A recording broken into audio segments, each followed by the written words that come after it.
सबसे पहले राजधानी रांची से जुड़ी खबर का रुख करेंगे, जहां पर बिरसा मुंडा एयरपोर्ट से दिल्ली के लिए उड़ान भरने वाली एयर एम्बुलेंस चतरा जिला के सिमरिया में दुर्घटनाग्रस्त हो गई है और इस घटना में किसी की जिंदगी नहीं बच पाई है। और जिंदगी बचाने की मकसद से ये उड़ान भरने वाले 2 पायलट, चिकित्सा कर्मी और साथ ही मरीजों के परिजन सहित 7 लोग मौत के आगोश में समा गए। जानकारी के अनुसार रेडबर्ड कंपनी का C-90 विमान संजय कुमार के नाम से आरक्षित था और एयर एम्बुलेंस ने शाम 7 बजे रांची के बिरसा मुंडा एयरपोर्ट से उड़ान भरी थी और इसमें कैप्टन विवेक और उनके साथी कैप्टन समरजीत के अलावा डॉक्टर विकास गुप्ता, नर्स अर्चना देवी और मरीज के परिजन ध्रुव कुमार, इसके अलावा विकास गुप्ता और सचिन कुमार मिश्रा सवार थे। एयर एम्बुलेंस का रांची हवाई अड्डे से उड़ान भरने के करीब आधे घंटे के बाद ATC से संपर्क टूट गया और जिसके बाद चंदवा तिहाड़ के 41 वर्षीय संजय कुमार को गंभीर अवस्था में देवकमल अस्पताल में भर्ती कराया गया था और वह अगर बात करें तो 65% जली हुई अवस्था में अस्पताल आए थे और उनको ICU में रखा गया था।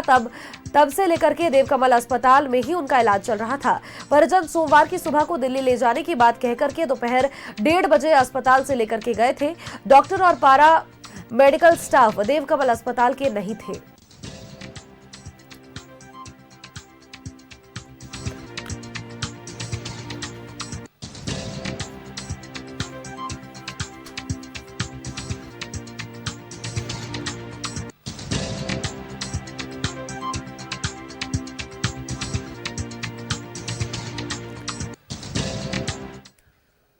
और खबर पर अपडेट्स के साथ सहयोगी इमरान हमारे साथ बने हैं। इमरान का एक बार रुख कर लेते हैं। इमरान, एयर एम्बुलेंस के क्रैश होने की ये घटना सामने आई, किसी की जिंदगी बचाने के लिए जो एयर एम्बुलेंस उड़ान भरने वाली थी महज आधे घंटे के बाद ही वो क्रैश हो जाती है। क्या कुछ पूरा मामला रहा है?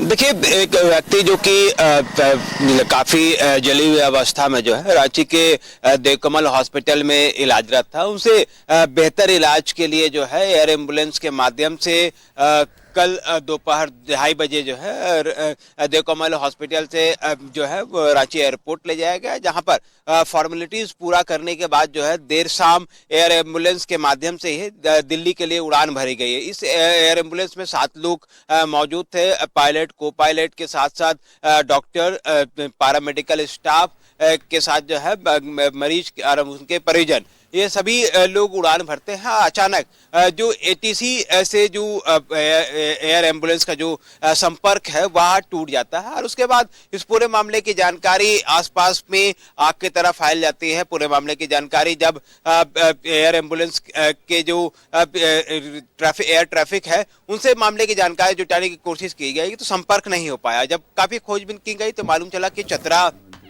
के जो है सिमलिया थाना क्षेत्र अंतर्गत बेहड़ जंगली इलाके में एयर एम्बुलेंस को जो है वो क्रैश होते हुए स्थानीय ग्रामीणों ने देखा है, जिसके बाद सबसे पहले ग्रामीण वहां पे पहुंचते हैं। ग्रामीणों का पूरा दल जो है वहां पहुंचता है। काफी स्थिति जो थी वो बेहवा स्थिति थी और वहां पर अफरा-तफरी का माहौल था। पूरे मामले की जानकारी स्थानीय थाने थोड़ा सा आपको यहाँ पर रोकना चाहेंगे। हमारे साथ आपदा प्रबंधन और स्वास्थ्य मंत्री डॉक्टर इरफान अंसारी जी बने हुए हैं। इरफान अंसारी जी का एक बार रुख कर लेते हैं। इरफान जी, पहले तो बहुत बहुत स्वागत है आपका न्यूज़ 11 भारत में। जी मैडम, धन्यवाद। बताइए। दुखद घटना सामने आई है। एयर एम्बुलेंस जो कि किसी की जान बचाने के लिए उड़ान भर रहा था, हालांकि 7 लोगों की मौत की खबर सामने आ पा रही है। जी मैडम, कल शाम में एक रेड बर्ड जो हमारे एम्बुलेंस है मैम, एविएशन से रांची से वो फ्लाइट टेकअप की है और उनको दिल्ली जा रही थी, वो पेशेंट को लेकर दिल्ली जा रही थी। इसी बीच जो जानकारी मुझे मिला है कि 7:30 बजे वो प्लेन जो है चतरा के बीच एक जंगल में क्रैश हो गया और उसके बाद से पूरे राज्य में दहशत फैल गया। तो अब मुझे भी जानकारी मिली, उसके बाद मैंने भी सारी टीम को वहां पे लगा दिया। कोई टीम रात भर लगी रही और अभी जो बॉडी है मैडम, हम लोगों ने बॉडी को रिसीव कर लिया। 7 लोगों की बॉडी मिल गई है और 7 लोगों को चतरा के सदर हॉस्पिटल लाया जा रहा है। मैं भी ऑन द वे हूँ, 400 किलोमीटर मैं चल के वहां जा रहा हूँ। 1 घंटे में पहुंच जाऊंगा और उसके बाद बॉडी देख के डॉक्टर डिक्लेयर करेंगे कि एज दे आर डेथ और नॉट। उसके बाद अगर डेथ होंगे तो फिर पोस्टमार्टम करा के हम उनके परिजन को बॉडी को सौंप देंगे। लेकिन बड़ी बात वो नहीं है कि बॉडी सौंप देंगे, डेथ कर गया। ये बात सही है कि कोई पेशेंट अगर जा रहा है जान बचाने के लिए और उसकी मृत्यु हो गई, मृत्यु में उसके अटेंडेंट की मृत्यु हो गई, उसके परिवार के एक लोगों की मृत्यु हो गई, पायलट की मृत्यु हो गई, को पायलट की मृत्यु हो गई। तो आखिर क्यों हुआ? जब ये जो विमान है निजी कंपनी के विमान है और जब आपको मालूम था कि वेदर खराब है इधर, तो आपने टेकअप क्यों किया? जी। और सबसे बड़ी चिंता हो रही है मैडम, देखिए ये तो एक भय का माहौल बनता जा रहा है। हाल के दिनों में आपने देखा होगा कि अहमदाबाद में एक बोइंग एयर इंडिया की क्रैश कर गई, मुंबई में आपने देखा होगा चार्टर प्लेन क्रैश कर गया, और यहाँ भी चार्टर प्लेन क्रैश कर गया। तो क्या भारत सरकार को ये बताना चाहिए कि अगर चार्टर प्लेन इज सेफ और नॉट, या चार्टर प्लेन में हम लोग हायर करेंगे कि नहीं करेंगे? तो किसकी विफलता है ये? जान गई, हमारे लोगों की जान गई। अब बताइए, मैं 400 किलोमीटर तय करके मैं अभी वहां पहुंच रहा हूँ, मैं वहां देखता हूँ कि कौन जिम्मेवार है, कैसे घटना घटी, इन सारे पहलू पर मैं जांच करूंगा मैडम। और मैं आज विधानसभा भी है हमारा, मुख्यमंत्री से मेरी बात हुई थी कल, और आज मैं बात करूंगा उनसे कि आखिर क्या प्रावधान है इसमें, क्या मुआवजा दे सकते हम लोग। तो इन सब बिंदुओं पर हम बात करेंगे। तो मैं ये कह सकता हूँ कि झारखंड के लिए बहुत बड़ी घटना है ये। लेकिन देखिए इरफान जी, लगातार जिस तरह की खबरें सामने आ रही है, और बिल्कुल ठीक कहा आपने भी कि अब तो लोगों का विश्वास भी इस तरह की घटनाओं के बाद उठता चला जाएगा, क्योंकि किसी की जान बचाने के लिए जा रहे थे और अगर उन्हीं के साथ इस तरह की घटना हो जाए तो लोग विश्वास कैसे करेंगे? जिम्मेवारी कौन लेगा, इसके बारे में तो अभी नहीं जानकारी हो सकेगी, लेकिन ये जरूर कहा जा सकता है कि घटना काफी दुखद है। हालांकि मुआवजे को लेकर के अभी फिलहाल कुछ दिमाग में आया है, या फिर आगे प्रावधान किस तरह से बढ़ाया जाएगा? देखिए मैडम, मेरे लिए तो ये नया हादसा है ये जी। और हम सब के लिए बहुत मतलब ये नया अनुभव होगा कि झारखंड में सबसे बड़ा ये विमान क्रैश है ये, जो मेरे संज्ञान में आया है। हम इस पहलू पर भी विचार कर रहे हैं, लेकिन मुआवजा, मैंने कहा कि मुआवजा वो विकल्प नहीं है। बिल्कुल। बड़ी बात यह है कि लोगों को विश्वास में दोबारा कैसे लें, लोग विमान में चढ़े कि नहीं चढ़े। आखिर लोगों को ये डर चिंता सताएगी कि हम चार्टर प्लेन में बैठे कि नहीं बैठे, चार्टर प्लेन हम हायर करें कि ना करें। तो इसलिए जिम्मेवार कौन है? पहले ये हादसे नहीं होते थे। अब मैं भारत सरकार से भी मांग करूंगा कि आप लोग क्या कर रहे हैं? ये निजी कंपनी जो भारत सरकार सारे दिन आपके अंदर है, बड़ी फ्लाइट हो या छोटी फ्लाइट हो, तो इसको कम से कम बेहतर किया जाए। इतने हमने छोड़ दिया, सर्विसिंग हुआ कि नहीं हुआ, फ्लाइट था तो कौन सी फ्लाइट थी, और हम लोग पेमेंट करते हैं मैम। ये कंपनी हम लोग हायर किए हुए थे, ये 4-5 साल पहले ही लोकप्रिय मुख्यमंत्री जी का जो विजन था कि हम लोग एयर एम्बुलेंस की सेवाएं दें, तो इसी को हमारे विभाग ने इम्प्लीमेंट किया और कई लोगों की हम लोगों ने जान बचाई। तो ये भी एक प्रश्न है कि क्या विमान कंपनी जो है ये कब का है, कितना पुराना विमान था, और पुराना था तो सर्विसिंग हुआ था कि नहीं हुआ था, मेंटेनेंस था कि नहीं था। तो ये सारी बातें हैं। दूसरी बात ये कहूंगा मैडम कि मुझे ये चिंता सता रही है कि जब मालूम था आपको कि वेदर खराब है, बारिश है, तूफान है, तो या आप टेकअप कर रहे हो, आपके पास स्मॉल फ्लाइट है, छोटी फ्लाइट है, तो आप रुक सकते थे थोड़ा, उसको वेदर ठीक हो जाता तब आप टेकअप करते। अब क्या बीत रहा होगा उस परिवार पर, मैं जानना चाहता हूँ क्या बीत रहा होगा हम लोगों पर। एक दहशत का माहौल हो गया है रात से। तो चलिए, अभी तो इन सारी बातों पर, अभी पहलू पर हम लोग बात करेंगे। हालांकि एक सवाल ये भी इरफान जी उठता है कि देखिए, क्योंकि आप एक मंत्री हैं और इसके नाते ऐसे कौन से कदम आप उठा पाएंगे इसको लेकर के जिसके बाद मरीजों को बाहर ना जाना पड़े, मरीज झारखंड से बाहर ना जाए इलाज कराने के लिए, क्योंकि दिल्ली जा रहे थे ये इलाज करवाने के लिए। जी मैं जानता जा रहे थे। मैं बताना चाहता हूँ, मैं देखिए 1 साल मेरा होने जा रहा है। आप देखते होंगे कि आप देखिए 1 साल से हमें लगता है कि मैं 1 साल बेहतर से मैं सोया नहीं हूँ। मैं स्वास्थ्य व्यवस्था को बेहतर करने के लिए दिन रात मेहनत कर रहा हूँ, और इसी का नतीजा है कि मैं रिम्स भी देने जा रहा हूँ। और हमारे जो विपक्ष के साथी लोग हैं, बताइए, अब वो राजनीति करने लग रहे हैं। अब करेंगे नहीं, इसका जमीन है, इसका जमीन। अरे भाई मत कीजिए ऐसा, जान जाते रहेगी, फिर मातम मताते रहिएगा। मुझे काम नहीं देते ये लोग करने के लिए। आज हमारे मुख्यमंत्री जी इतना चिंतित है, हम लोग चाहते हैं कि बेहतर हॉस्पिटल खोलें। आने वाले दिनों में मेडिको सिटी की स्थापना रांची में करेंगे, ताकि हमारे जो लोग दूसरे राज्य में इलाज ना कराएं। थोड़ा मुझे सपोर्ट नहीं मिल रहा है मैम, हमें क्या करूं बताइए। हम काम करना चाहते हैं, एज ए डॉक्टर में अच्छी स्वास्थ्य सुविधा देना चाहता हूँ। ये लोग लगातार नकारात्मक, हेल्थ में नकारात्मक सोचते हैं ये लोग। हमारे लोग मारे जा रहे हैं, जिम्मेदार कौन है, मैं पूछना चाहता हूँ। अगर मैं ठीक करना चाहता हूँ तो इनको नींद नहीं आती है लोगों को। इरफान हुसैन अच्छा काम कर रहा है, अरे हमको नहीं चाहिए। आज मैं उन परिवार से भी जाऊंगा, मिलूंगा, उनके आंसू को कैसे पहुंचूंगा बताइए। क्या हमें लगता है कि मैं जिम्मेवार हो गया हूँ उसके लिए? हमें हॉस्पिटल बनाई नहीं दे रहे ये लोग। मैं कोई 5 स्टार होटल नहीं बना रहा हूं मैं अगर हॉस्पिटल बना रहा हूं तो इसमें भी लोगों को दिक्कत हो रही है, काम भी नहीं दे रहे हैं करने के लिए मुझे। बिल्कुल, और हालांकि देखिए ये दुखद खबर तो जरूर है, और इस पर देखिए आप भी वहां पर पहुंच रहे हैं, घटनास्थल का आप भी जायजा लेंगे, और हालांकि ये प्रावधान कैसे बढ़ता है ये देखने वाली बात होगी। आपका बहुत बहुत शुक्रिया। मैं 400 किलोमीटर रात भर से चला हूँ।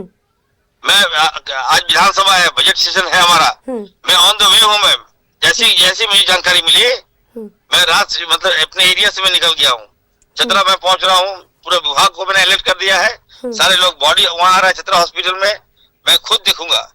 तो आप समझिए मेरी मंशा क्या है। बिल्कुल, और मंशा भी और जिम्मेवारी भी हो जाती है, चूंकि स्वास्थ्य और आपदा प्रबंधन मंत्री है आप, तो ऐसे में भली भांति आप जो निर्वहन कर रहे हैं अपने दायित्वों का, वो जनता भी देख रही है। इरफान जी बहुत बहुत शुक्रिया आपका न्यूज़ 11 भारत के साथ जुड़ने में और प्रतिक्रिया साझा करने के लिए। Thank you.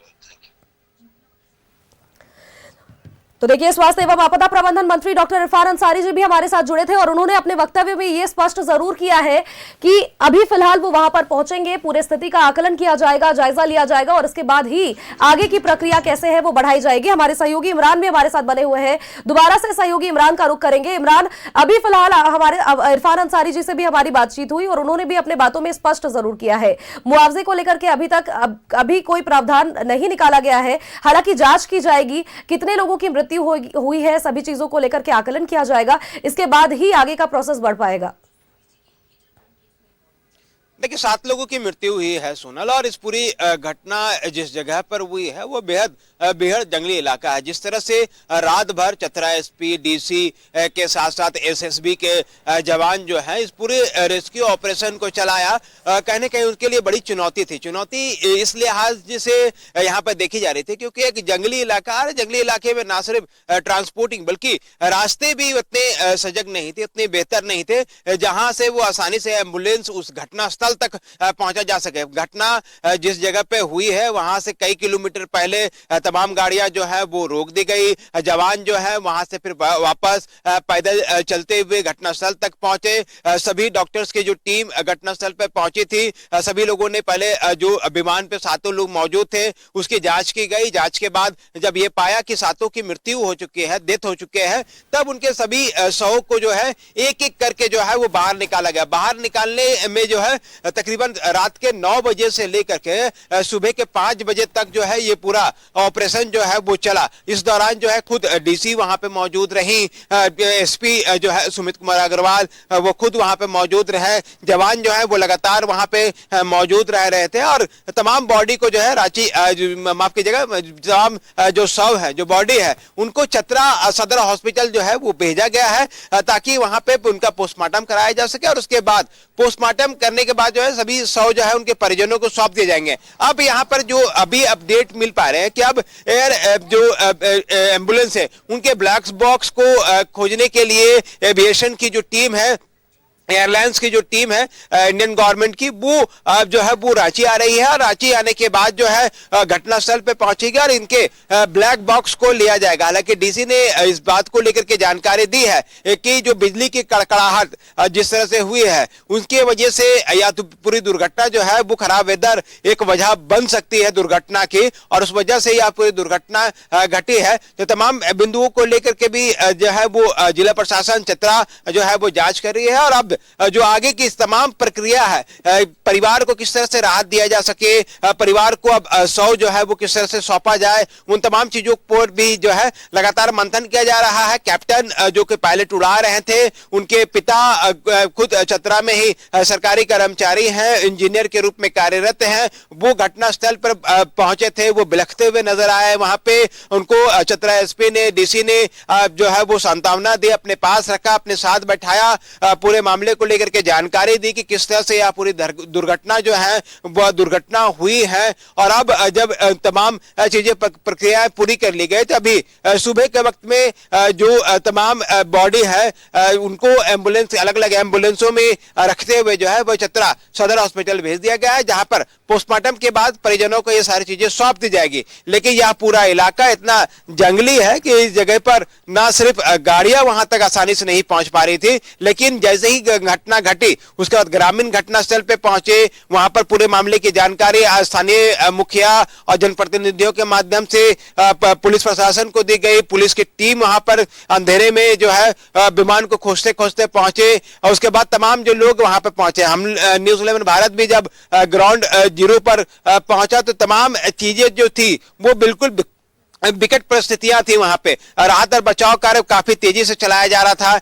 ऐसी परिस्थितियां वहां पर उत्पन्न थी कि वहां पर काम करना बेहद ही जो है वो मुश्किल भरा था। तो कहीं ना कहीं इन तमाम दुर्घटना में, जो कि अब तक के सबसे बड़े विमान दुर्घटना में से एक माना जा रहा है झारखंड में, ऐसे में एयर एम्बुलेंस की या सेवा किस तरह से दुर्घटना हुई, विमान में क्या कुछ खामियां थी, क्या खामियों की जानकारी एयर जो एम्बुलेंस के संचालक है उनको इन तमाम चीजों की जानकारी थी या नहीं थी, ये सारी चीजें जांच के बाद सारी चीजें स्पष्ट हो पाएगी। लेकिन अब तक जो जानकारी मिल पाई है उसके आधार पर अब एविएशन की जो टीम है वो घटनास्थल पहुंचेगी और इस ब्लैक बॉक्स की तलाश करेगी। ब्लैक बॉक्स को जब्त करने के बाद जो है इस पूरे मामले की जांच शुरू की जाएगी और घटना के पीछे की जो प्रमुख वजह है, कारण क्या बनी जो दुर्घटना की, उन तमाम बिंदुओं की गंभीरता से जांच जो है वो आगे बढ़ाई जाएगी। बिल्कुल, और जांच का विषय तो यह भी रहेगा इमरान की एयर एम्बुलेंस की जो कंपनी है उसके लाइसेंस की भी जांच होनी चाहिए। दूसरी तरफ तकनीकी खराबी है या फिर कोई मानवीय निर्णय जो लिया गया था उसमें कोई खराबी रह गई, क्योंकि खराब मौसम था जिसके कारण उड़ान भरना भी संभव नहीं था। हालांकि यह जांच का विषय जरूर रहेगा। इमरान, बहुत बहुत शुक्रिया आपका तमाम जानकारियां दर्शकों तक साझा करने के लिए।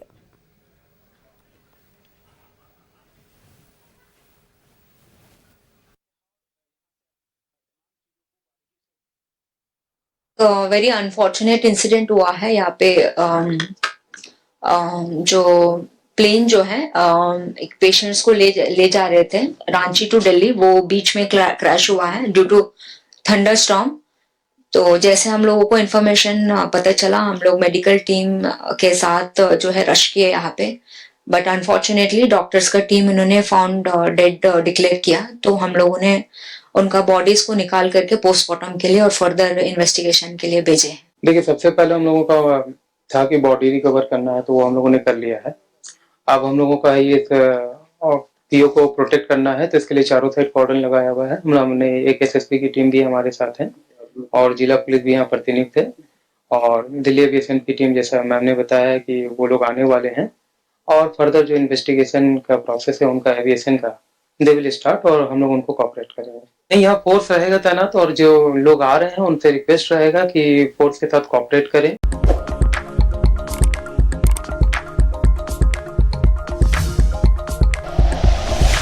Like and share videos, subscribe करें हमारा चैनल और प्रेस करें बेल आइकॉन। न्यूज़ 11 भारत, सच है तो दिखेगा।